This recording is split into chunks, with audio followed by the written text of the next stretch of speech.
Whenever two or more firms come together and form an agreement to start a new business, that we call it as a joint venture.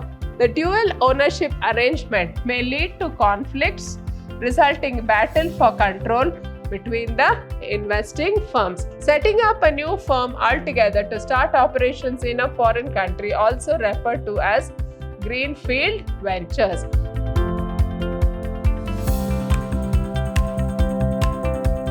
Hello everyone, I am Purnima, faculty in the Department of Commerce, Vidhyaashram Pre-University College, Temple of Excellence, Mysuru. I welcome you all to this session on Chapter 11, Session 4. So in this chapter, we will be learning about the next mode of entry into the international business. So in the previous sessions, we had discussed about the various modes of entry into international business. In that, the first one was export-import business. The second one was licensing and franchising. Third one was contract manufacturing. And now the fourth mode of entry into the international business is this joint ventures. Now we all know joint venture means two or more firms, they come together and continue a business or start a business. So it will be called as a joint venture. So usually joint ventures will be there for a particular project, for completion of a particular project. And this, once the project is completed, the partnership will come to an end and then both the firms will go back to their own businesses. But here we should understand that joint venture is one of the most popular forms of business in international business. Now, why? Because the firms who want to do business in another nation, they enter into a contract with a local business firm and thereby they get the contacts from the local business firm and they start to improve their businesses. Now, let us see what this slide has to say. Now, joint venture is a common strategy for entering into foreign markets. It means establishing a firm that is jointly owned by two or more independent firms. So in the widest sense, it can be described as any form of association which implies collaboration for more than a transitory period. So it also says whatever I told you just now. Now joint venture means it is a collaboration between two firms. So this collaboration or this agreement will be usually for a definite period or for the completion of a particular project. So whenever a firm wants to cash in on the advantageous position of another firm, of another company, they just enter into a joint venture and thereby they carry out their business operations by cashing in on the local business firm's goodwill of that particular country. Now, joint venture. So here there are the different modes of entering into joint venture. So the foreign investor buying an interest in a local company. So a foreign investor can buy an interest in the local company. That is, so he can invest in the local company.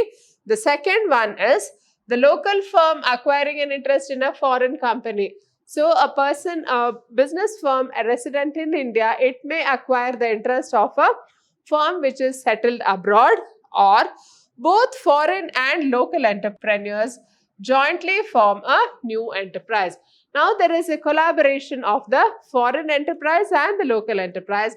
They may come together and start a new enterprise, so that all these can be called as joint ventures. So whenever two or more firms come together and form an agreement to start a new business, that we call it as a joint venture. Then let us see what are the advantages of joint ventures. Since the local partner contributes to the equity capital of such a venture, the international firm finds it financially less burdensome to expand globally. So when the local here, both will be putting the capital, that is, both will be investing the capital. So the local manufacturer will also be investing his funds and the foreign collaborator, he will also be investing his funds.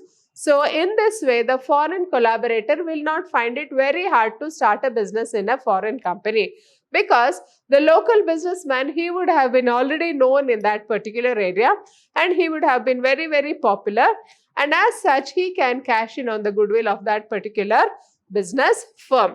So joint ventures make it possible to execute large projects requiring huge capital outlays and manpower. So whenever joint ventures are formed, it will be usually whenever there is a very big project involved. So if the project involves a very huge investment, so which cannot be taken by only one single organization, then that organization can enter into a joint venture agreement with another organization. So both of them will invest in that particular project, and then so that they can make a success of the project. So usually these joint ventures will be there when the projects are very big, which require very huge outlay, and secondly, which require very huge manpower also.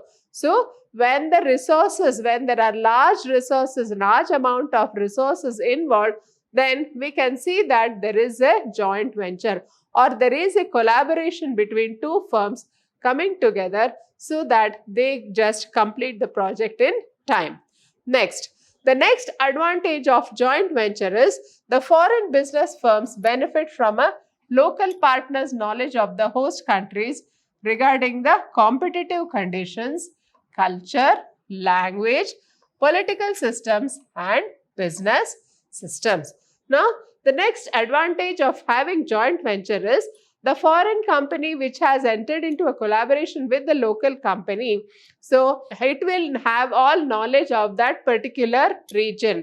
So what is the culture of that particular region? What are the competitive conditions? Then what is the language of that particular region? And what is the political system there?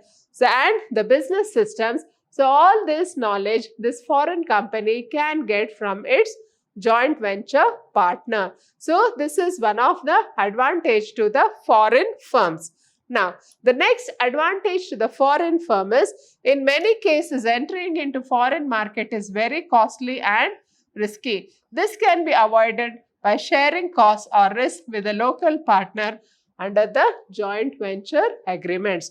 So we all know that how risky it is to start international business. So when we don't know, when we want to enter into a foreign market, so we will not know the culture of that particular region, or we don't know what is the political system there, what are the conditions prevailing there, etc. So whenever we enter into an agreement, joint venture agreement with a local firm, then we will get to know exactly what is the state of situation in that particular country, and then we will be able to see that the capitals also are shared between the local partner, and then we will also see that the risks are also shared with the local partner. So in this way, both become equally responsible for the success of the business. So both the partners, whether he is within the nation or whether he is abroad, both the joint venturists who are there, so they will be equally responsible for the success of the business, and as such the local manufacturer will strive hard to see that this joint venture becomes a success. Then now let us look into the limitations of joint ventures. Now the first limitation is the foreign firms entering into joint ventures share the technology and trade secret with local firms in foreign countries, thus always running the risk of such technology and secrets being disclosed to others. So whenever a foreign company enters into a pact with the local manufacturer, it has to share the trade secrets and the technology with the local manufacturer.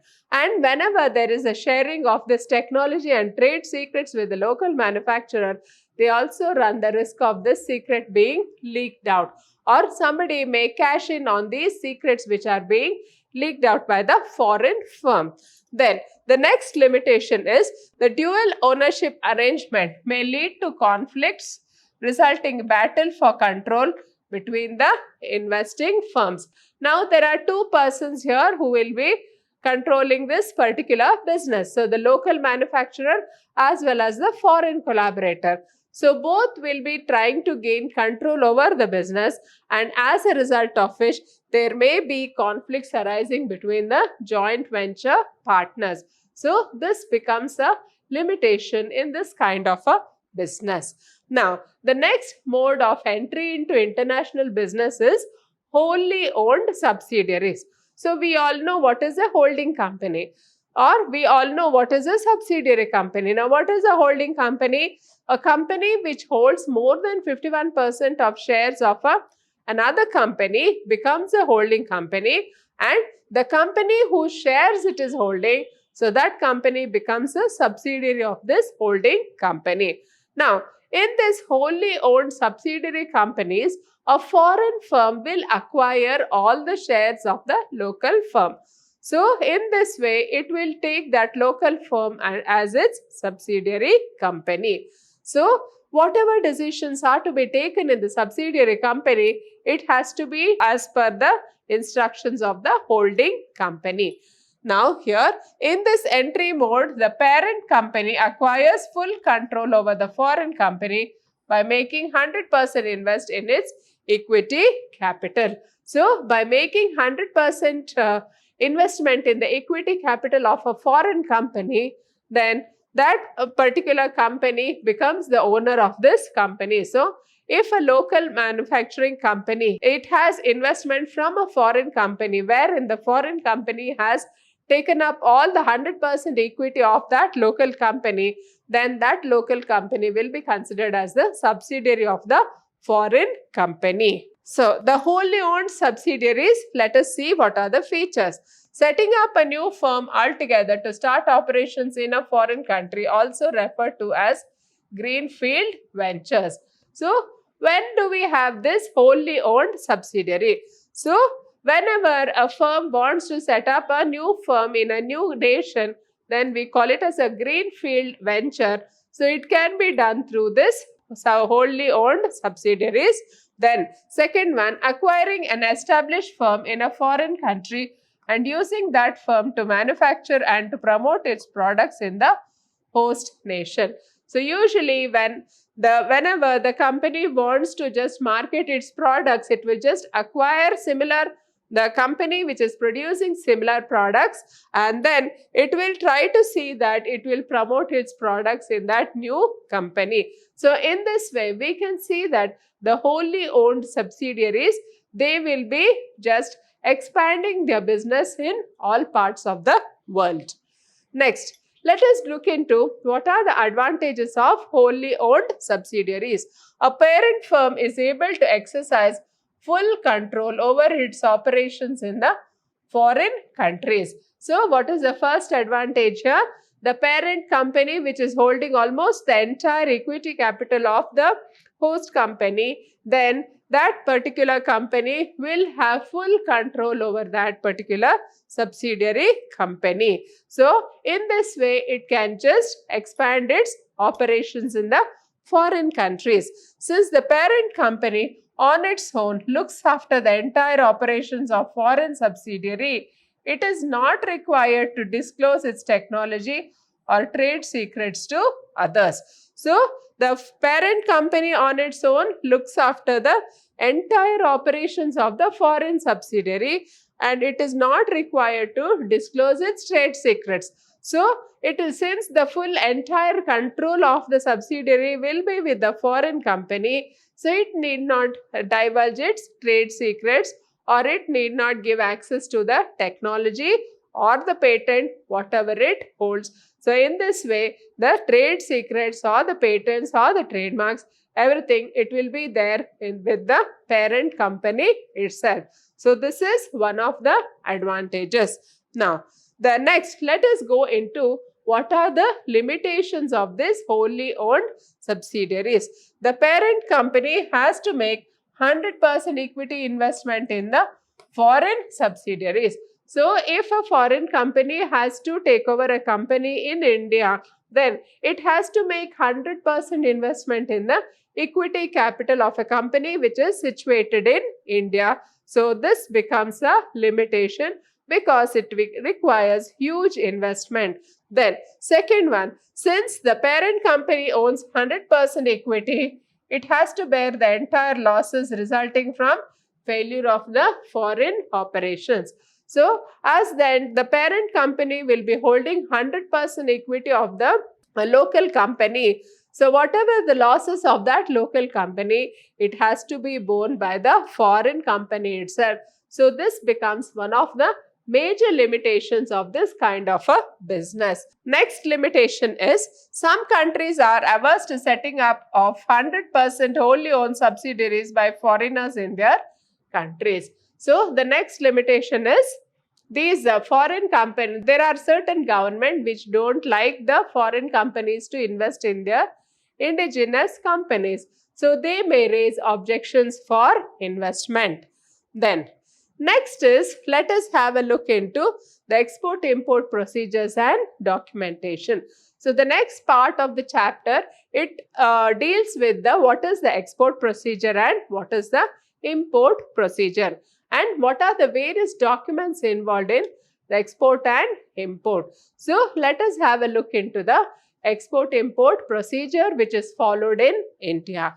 So export and import of goods is not that straightforward as buying and selling in the domestic market. So if you can see this, so we should understand that export-import business is a very, very risky business, and it entails lot of investment and lot of risk. So people who are exporters, they should understand that whatever their business they are making, it is very, very risky, and secondly, it involves huge amount of capital. So as such, it is not easy to do export and import business. So whatever trade is being carried on within the country, so that will be very straightforward. But whereas whenever you engage in export or import business, so it will be very hard for the exporter or the importer. So there are a lot of formalities and procedures to be followed by the exporters or importers in order to do their business. Now, what are the documentation relating to this? So since foreign trade transactions involves movement of goods across frontiers and use of foreign exchange, a number of formalities are needed to be performed before the goods leave the boundaries of a country and enter that of another. So if we are exporting goods to another nation, then we have to see that the goods from our country, they have to travel by the sea route and they reach the foreign countries, and it will take more than 3 to 4 months to reach that port. So until then, the exporter will be facing the risk of losing the goods. So the goods may get damaged while they are in transport, that is in the sea route, or there may be any other risks involved in the sea, and all this has to be borne by the exporter. Or in case of imports also, there may be variations relating to foreign exchange, or there may be variations relating to foreign relations between nations. So all this will have a bearing on the export and import business, and as such it involves lot of procedures and formalities. So in the next part of the chapter, we will be studying about what is the export procedure and what is the import procedure. Hope you have understood this session on international business. Thank you.